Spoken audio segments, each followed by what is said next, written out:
हसन एक 11 साल का बच्चा जिसे हर वक्त चीजों की तस्वीरें लेने का शौक है। हसन को कैमरा बहुत पसंद था। वो हर वक्त कुछ ना कुछ तस्वीरें लेता रहता, चाहे खाना हो, परिंदे हों, दोस्तों की हंसी हो, बारिश, हर लम्हे को तस्वीर में कैद करना उसकी आदत थी। लेकिन एक दिन उसने महसूस किया कि दादा जान इसके साथ कम बात करते हैं। वो हमेशा मुस्कुराते थे मगर खामोश रहते थे।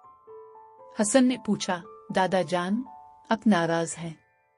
दादा जान मुस्कुराए और बोले, नहीं बेटा, लेकिन तुम हर मंजर को कैमरे से देखते हो, अपनी आंखों से नहीं।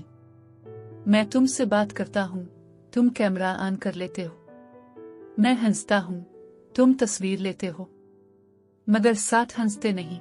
हसन कुछ देर खामोश रहा। फिर अगले दिन उसने कैमरा मेज पर रख दिया और दादा जान के साथ सिर्फ बैठ गया। उन्होंने बारिश को, परिंदों की चहचहाहट को और चाय की खुशबू को महसूस किया बगैर किसी तस्वीर के।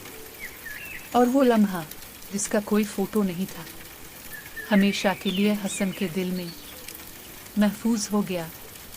इखलाकी सबक: हर खूबसूरत लम्हा कैद करने के लिए कैमरा जरूरी नहीं होता। कभी कभी सिर्फ आपकी नजर, आपकी तवज्जो ही काफी होती है।